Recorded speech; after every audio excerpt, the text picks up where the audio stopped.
Do not scroll, I'm not MAGA. This is a fictional intelligence report, but I listen closely regardless.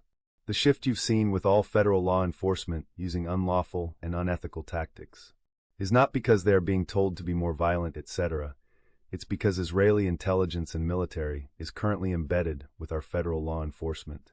They have been tasked and granted full authority by the administration to train all new federal agents that fall under Homeland Security, and also evaluate whether career agents' loyalty, meaning if the law, constitution, your morals, religion, etc.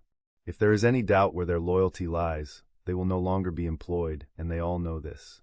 This is what has fundamentally changed law enforcement's behavior.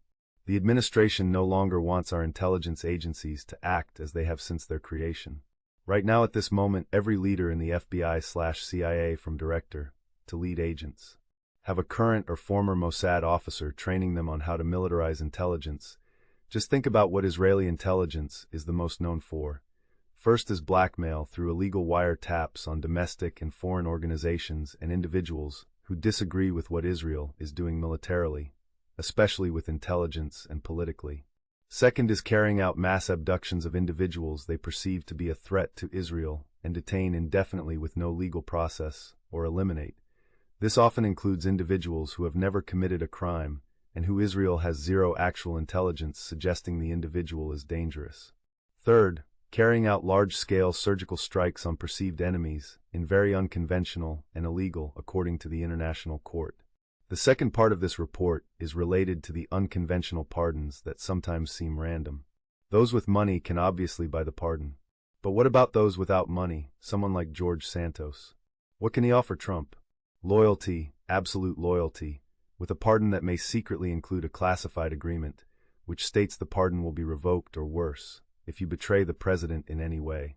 Santos was in a real prison and was most likely in a security housing unit for his own protection, which makes normal prison seem like freedom.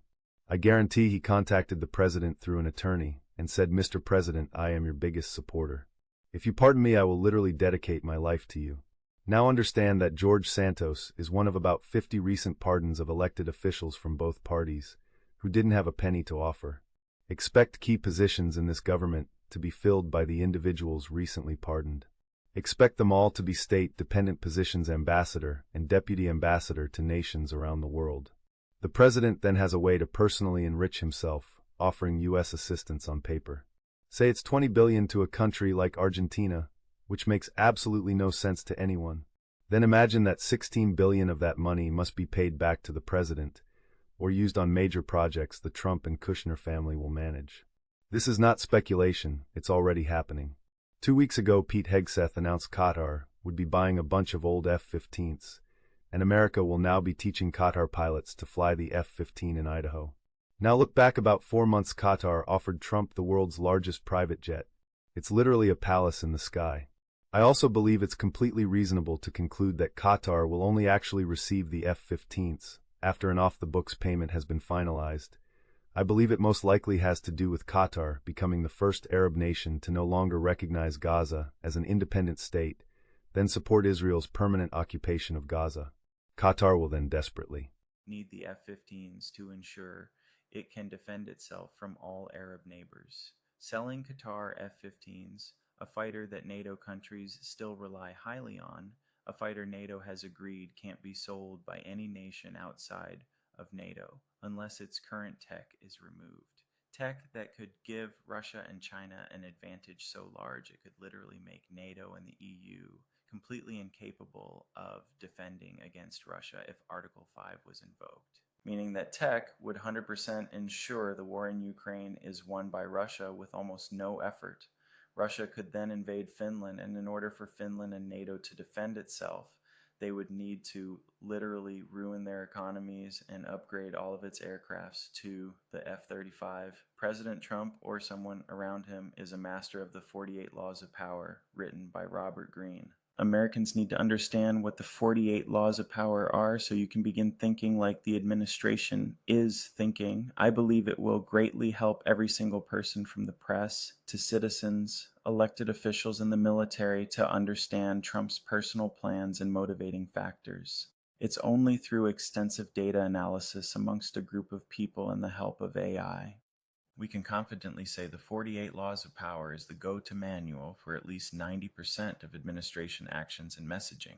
A foreign clandestine Israeli intelligence operatives, identified in this report as has been retained under a Special Access Program contract through the Executive Office to advise and assist domestic non-state militias, explicitly to brand, isolate, and neutralize targeted populations and political opponents.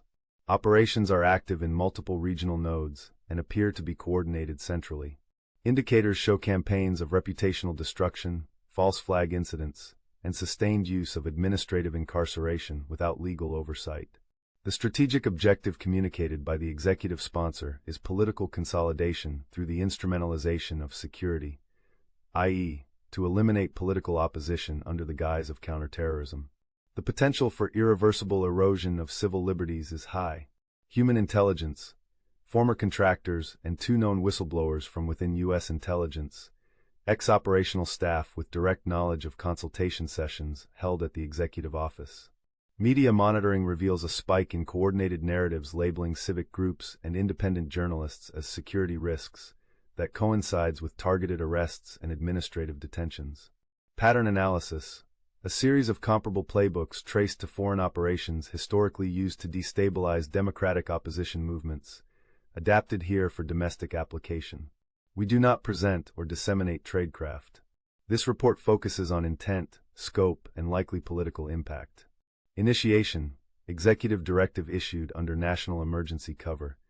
Procurement routed through third-party shell entities to signature reduction.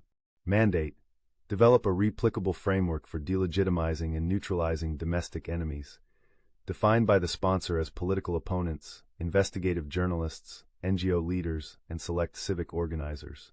End state, consolidation of political authority by neutralizing dissident nodes through administrative removal, reputational collapse, or deniable violent action. This timeline is constructed from cross-checked accounts.